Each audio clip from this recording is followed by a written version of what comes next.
नमस्कार। खमा गणी। जय एकलिंगनाथ जी की सा, जय माता जी की एवं जय श्री जी की। स्वागत है आपका एक बार फिर से लेजेंड्स ऑफ राजस्थान में। पॉडकास्ट के इस एपिसोड में हम फिर से हमारी गाड़ी को घुमाकर मेवाड़ लेकर आ रहे हैं। इस एपिसोड में हम इस गौरवशाली राज्य की स्थापना पर रोशनी डालते हुए पराक्रमी बप्पा रावल के इसकी गद्दी पर बिराजने तक जो कुछ भी घटा उन सभी घटनाओं की बात करेंगे। कुल मिलाकर यह एपिसोड जानकारी और रोमांच से भरपूर होने वाला है और आशा करता हूं कि आपको भी इसे सुनने में आनंद आएगा। तो आइए शुरू करते हैं।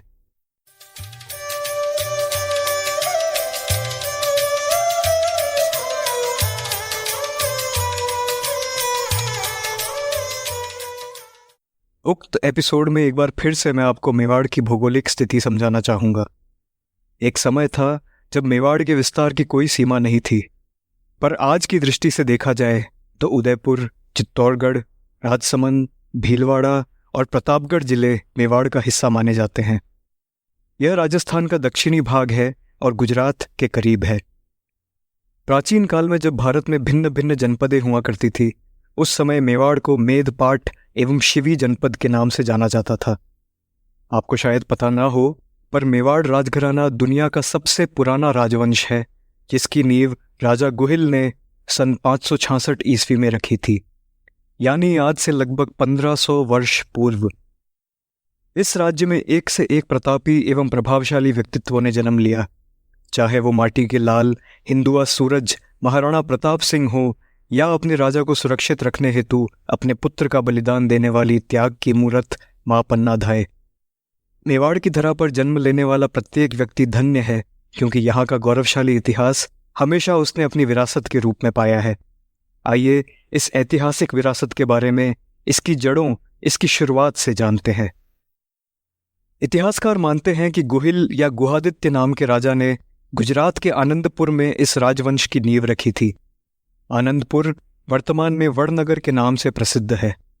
इससे ज़्यादा इतिहास हमें इनके बारे में ठोस साक्ष्य नहीं देता है, पर हमारी लोक कथाएं गुहिल के इस धरती पर कदम रखने की एक बड़ी ही रोचक कहानी बयां करती हैं। ऐसा कहा जाता है कि 6ठी शताब्दी गुजरात के वल्लभी में शिलादित्य नामक एक मैत्रक राजा हुए। वल्लभी, जो कि वर्तमान भावनगर के नज़दीक स्थित है, जैन धर्म का एक प्रमुख केंद्र माना जाता था। शिलादित्य की परमार रानी, जिनका नाम पुष्पावती था, उस समय तीर्थ यात्रा पर वल्लभी से बाहर अंबाजी गई हुई थी। अंबाजी गुजरात में ही स्थित है और आज भी यहाँ के प्रमुख धार्मिक केंद्रों में से एक है। जब वे अपनी यात्रा संपूर्ण कर वापस लौट रही थी, तब उन्हें खबर मिली कि वल्लभी पर हुणों ने आक्रमण कर दिया है और राजा शिलादित्य उनसे लड़ते हुए वीरगति को प्राप्त हो गए हैं। दर्द से भरी पुष्पावती भी उसी क्षण अपने राजा के साथ सती हो जाना चाहती थी, पर चूंकि वे गर्भ से थी, इसलिए उन्हें ऐसा करने से रोका गया। उन्होंने मल्लिया की पहाड़ियों में किसी गुफा में शरण ली, जहां उन्होंने एक पुत्र को जन्म दिया। गुफा से अपभ्रंश हुआ गुहा, और चूंकि जन्म गुफा में हुआ था, इसलिए राजकुमार का नाम पड़ गया गुहादित्य। एक ब्राह्मण परिवार को अपना पुत्र सौंप पुष्पावती ने अग्नि में प्रवेश कर दिया। गुहादित्य या गुहिल पैदा होते ही अनाथ हो गए। उनके सर से माँ बाप का हाथ उठ चुका था, पर गुहिल को उनकी कमी कभी नहीं खली। उस ब्राह्मण परिवार ने उनके पालन पोषण में कोई कसर नहीं छोड़ी, और जैसे जैसे वे बड़े हुए, उनके नन्हे हाथों को भील जनजाति का स्पर्श प्राप्त हुआ। भीलों ने हर कदम पर मेवाड़ के हित में काम किया है। यह इनकी कर्तव्यशीलता का ही नतीजा है कि हम वर्तमान मेवाड़ का यह स्वरूप देख पाते हैं, और इनका यह उपकार कभी भुलाया नहीं जाना चाहिए। अगर हम मेवाड़ के राज्य चिन्ह की ओर गौर करेंगे तो पाएंगे कि उसमें एक तरफ राणा है, दूसरी तरफ भील और बीच में मेवाड़। यह स्वयं दर्शाता है कि भीलों का मेवाड़ को दिया योगदान अभूतपूर्व है। गुहिल ने अपना बचपन जंगलों में भीलों के साथ ही गुजारा और आगे चलकर इनका नेतृत्व भी किया। गुहिल का निर्भीक स्वभाव देख एक भील सरदार ने स्वयं के खून से उनके माथे पर तिलक कर उस जंगल का एक बड़ा क्षेत्र गुहिल को उनके राज्य के रूप में दिया।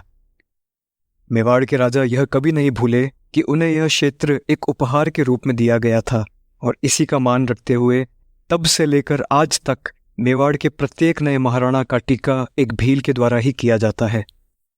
इतनी प्रगाढ़ है यहाँ की परंपरा कि इसका पालन 1500 साल तक किया जा रहा है। गुहादित्य ने भीलों की मदद से आनंदपुर में अपना दबदबा बनाया और ईडर, भोमट एवं आज के मेवाड़ तक अपने राज्य का विस्तार किया। गुहिल के नाम से ही उनके वंशज गुहिलोत कहलाए, जो कि अपभ्रंश होकर गहलोत हुआ। राजाओं की श्रृंखला में गुहिल के बाद आए भोजादित्य, महेंद्र प्रथम एवं नागादित्य। नागादित्य ही वो राजा थे जिन्होंने नागदा शहर की स्थापना करी, जो कि उदयपुर जिले में स्थित है। प्रसिद्ध मंदिर जैसे श्री एकलिंगनाथ मंदिर एवं सहस्त्रबाहु मंदिर, जो कि आज सास बहु मंदिर के नाम से आम जन में प्रसिद्ध है, नागदा में ही स्थित है। इसी श्रृंखला में अगले राजा हुए शिलादित्य और अपराजित, जिनके बारे में हमें ज्यादा जानकारी प्राप्त नहीं होती है। अपराजित के पुत्र हुए महेंद्र द्वितीय, जो कि ईडर में राज संभालते समय एक अनहोनी का शिकार हुए। इनकी मृत्यु से जुड़े दो मत लोक कथाओं में प्रचलित हैं। पहला मत यह कहता है कि ईडर के भीलों के साथ हुई मुठभेड़ में महेंद्र एवं उनके परिवार के पुरुषों की मृत्यु हुई, जिसके चलते उनकी रानी को अपने पुत्र कालभोज के साथ नागदा आना पड़ा। इसके उलट दूसरा मत यह बताता है कि उनकी मृत्यु भीलों द्वारा ही हुई, पर शिकार खेलते वक्त हुई गलती के कारण। उनके पुत्र कालभोज, जो कि उस समय मात्र 3 वर्ष के थे, गद्दी की वासना से लिप्त परिवारजनों के रास्ते का कांटा बन गए। पुत्र कालभोज को सुरक्षित रखने हेतु महेंद्र की रानी ने जैसे तैसे बचते बचाते नागदा आकर एक पुरोहित के घर शरण ली और यहीं रहने लगी। दोनों ही मतों में एक बात तो साफ है कि महेंद्र की रानी पुत्र कालभोज को लेकर आनंदपुर से नागदा आई। उनके वफादार 2 भील परिवार भी रानी के साथ नागदा आए, जिन्हें बाद में बप्पा ने ओगुना एवं उंदरी की जागीरें दी। नियति देखिए, जिस पुरोहित परिवार के घर उन्होंने शरण ली, वे उसी ब्राह्मण परिवार के वंशज थे जिन्होंने 200 वर्ष पूर्व गुहिल का लालन पालन किया था और अब कालभोज को बड़ा करने में एक महत्वपूर्ण भूमिका निभाने जा रहे थे। कालभोज, आप इनके बारे में जानते हुए भी शायद कुछ नहीं जानते होंगे। गलती आपकी नहीं है, हमें इतिहास में इनके बारे में ज़्यादा कुछ बताया ही नहीं गया है और मुझे बहुत गर्व हो रहा है कि मैं आपको इनके जीवन से जुड़े कुछ ऐतिहासिक पलों की जानकारी देने जा रहा हूँ। कालभोज इनका असली नाम था, पर यह आमजन के बीच बप्पा रावल के नाम से विख्यात हैं। जी हाँ, महान बप्पा रावल। इनका पद मेवाड़ के राजाओं में सबसे ऊंचा है। आपको पता होगा कि 7वीं शताब्दी में भारत की धरती पर अरब आक्रमण शुरू हुए थे और पहला सफल आक्रमण मोहम्मद बिन कासिम के नेतृत्व में हुआ था, जब उसने 712 ईस्वी में सेंधव या सिंध प्रांत पर फतेह पाई थी। अगला सफल आक्रमण सीधा 500 साल बाद 12वीं शताब्दी में हुआ था, जब मोहम्मद गोरी ने पृथ्वीराज चौहान को हराकर दिल्ली को अपने अधीन किया था। क्या इन 500 सालों के दौरान भारत की धरती पर कोई आक्रमण नहीं हुए? और हुए भी तो आक्रमणता यहां अपना वर्चस्व स्थापित क्यों नहीं कर पाए? सिंध जीतने वाले मोहम्मद बिन कासिम का क्या हुआ? इन सभी सवालों के जवाब आपको बप्पा रावल की जीवन गाथा सुनकर ही मिल सकते हैं। तो आइए इस महान राजा के बचपन से शुरुआत करते हैं।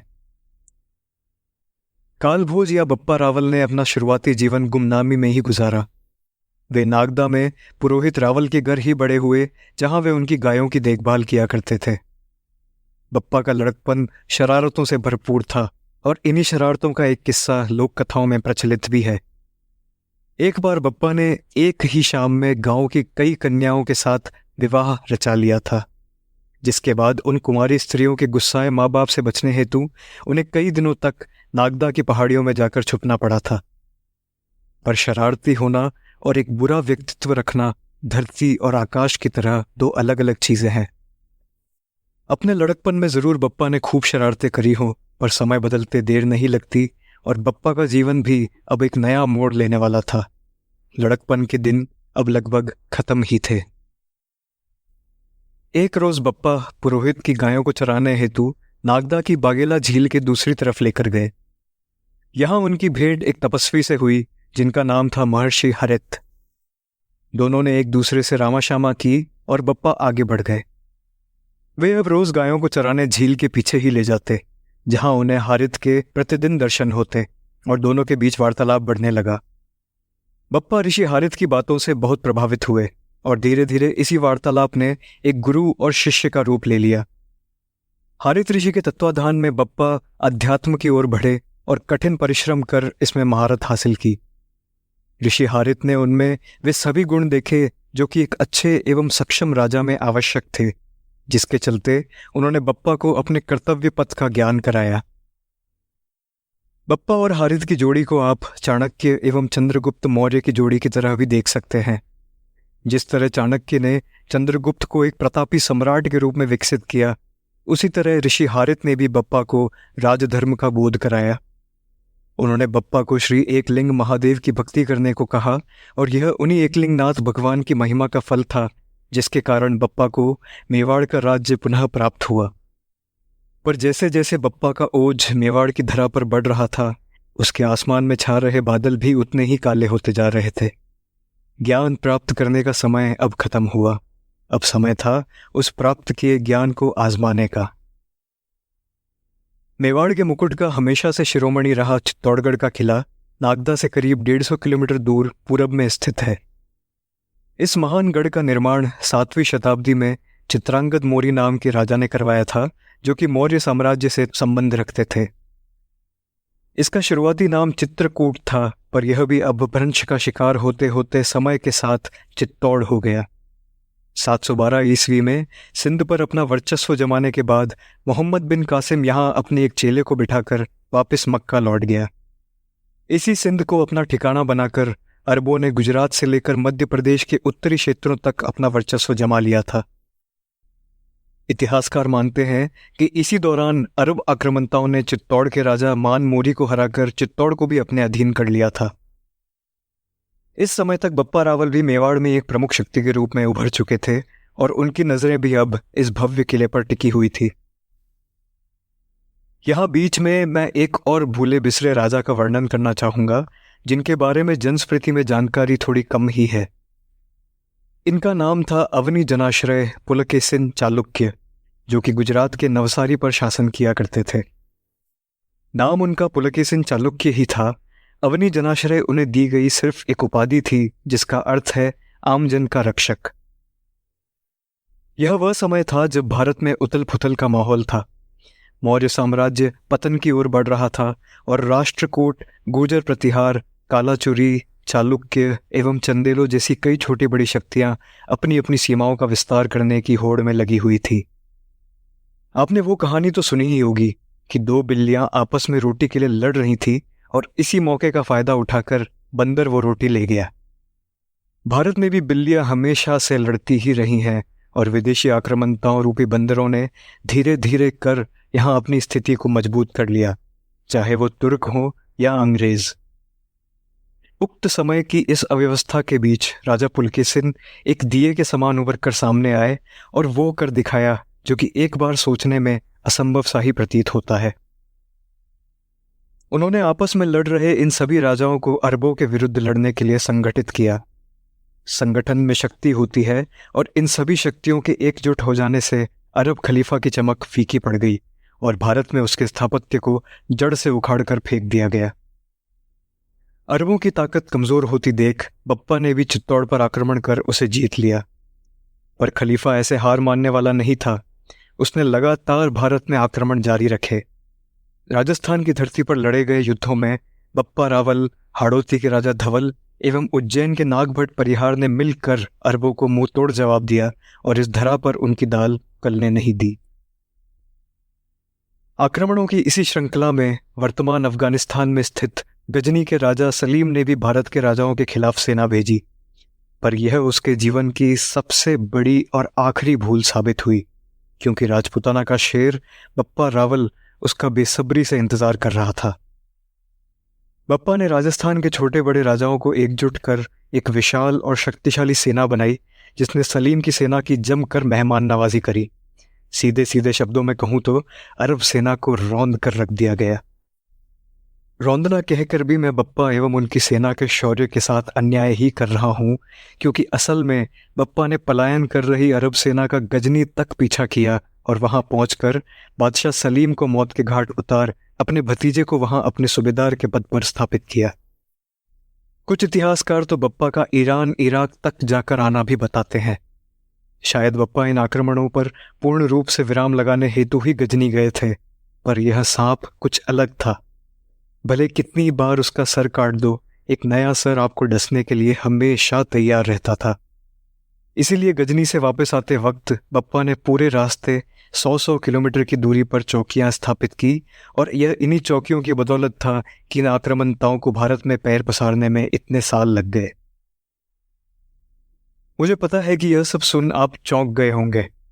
बप्पा रावल पराक्रम की एक अविस्मरणीय मिसाल हैं, और मैं स्वयं आश्चर्य करता हूं कि क्यों उन्हें इतिहास में इनका सही पद नहीं दिया गया। माफ कीजिएगा, मैं कहानी के बीच में ही ज्ञान देने लग गया, पर गजनी वाली फिल्म अभी पूरी नहीं हुई है। पिक्चर अभी बाकी है मेरे दोस्त। पाकिस्तान के फास्ट बॉलर शोएब अख्तर के बारे में आज कौन नहीं जानता। आपको पता होगा कि क्रिकेट जगत में शोएब अख्तर को अपने जन्म स्थान रावलपिंडी के नाम पर रावलपिंडी एक्सप्रेस भी कहा जाता है। रावलपिंडी एक्सप्रेस, रावलपिंडी। जी हाँ, आप सही सोच रहे हैं। यह नाम बप्पा रावल के नाम पर ही पड़ा है, क्योंकि गजनी से वापस आते वक्त उन्होंने इस गांव में एक लंबा पड़ाव डाला था। रावलपिंडी में रहकर ही उन्होंने सिंध पर आक्रमण कर उसे फिर से स्वतंत्र किया था, जिसके बाद ही उन्होंने पुनः नागदा की ओर प्रस्थान किया। अभी तक का बप्पा का हाल सुन आप यह तो सोच रहे होंगे कि काल भोज को बप्पा रावल क्यों बुलाया जाने लगा। इस मामले में हमें सिर्फ अनुमान ही मिलते हैं कि शायद उन्हें आदर से बप्पा बुलाया जाता था। कवि श्यामल दास वीर विनोद में लिखते हैं कि जिन पुरोहितों के घर वे बड़े हुए वे रावल ही लगाया करते थे, पर यह भी सिर्फ अनुमान ही है। वापस नागदा आने के पश्चात बप्पा ने भारत में भी कई युद्ध लड़े। उन्होंने दांती, दुर्ग, राष्ट्रकूट, कर्नाटक एवं चोल राजाओं का भी सामना किया। चित्तौड़गढ़ को मेवाड़ में पूर्णतया शामिल होने में कुछ और समय लगा। यह भव्य किला हमेशा किसी न किसी महत्वाकांक्षी राजा का लक्ष्य बना रहा, और इस पर आधिपत्य के लिए लगातार आक्रमण होते रहे। बप्पा ने नागदा को ही हमेशा अपनी राजधानी रखा और यहीं से शासन किया। शांतिकाल में उन्होंने श्री एकलिंगनाथ भगवान का मंदिर बनवाया और शिवलिंग की स्थापना करी, पर इस शिवलिंग को कुछ शतकों बाद मुगलों के आक्रमणों के दौरान छुपा दिया गया, और आगे चलकर राजाओं ने काले पत्थर से बने एक नए शिवलिंग की स्थापना की। आपको यह सुनकर आश्चर्य होगा कि मेवाड़ के असली राजा भगवान एकलिंगनाथ यानी शिव को ही माना जाता है। यहाँ के महाराणा सिर्फ उनके दीवान या प्रधानमंत्री के रूप में इसकी देखरेख करते हैं। वर्ष 753 ईस्वी में बप्पा ने मेवाड़ की गद्दी अपने पुत्र खुमान को सौंप दी। अगली पीढ़ी का पथ प्रशस्त करने के पश्चात उन्होंने वन की ओर प्रस्थान किया और महादेव की भक्ति में विलीन हो गए। बप्पा रावल के जैसे वीर योद्धा सदियों में एक बार जन्म लेते हैं। वे पराक्रम, पुरुषार्थ के साथ साथ अध्यात्म के भी एक अभूतपूर्व मिसाल थे। आप सभी से अनुरोध है कि बप्पा की जीवन गाथा को आगे आने वाली पीढ़ियों को जरूर सुनाएं और अपने हृदय, अपनी स्मृति में जल रही उनकी लौ को कभी ना बुझने दें। इस एपिसोड में बस इतना ही। आपको यह एपिसोड सुनकर कैसा लगा मुझे कमेंट सेक्शन में ज़रूर बताएं। निजी जीवन में व्यस्त होने के कारण नए एपिसोड आप तक लाने में मुझे समय लग रहा है, और इसके लिए मैं आपसे हाथ जोड़कर क्षमा चाहूँगा। अगले एपिसोड में फिर मुलाकात होगी। तब तक के लिए जय एकलिंगनाथ जी की सा।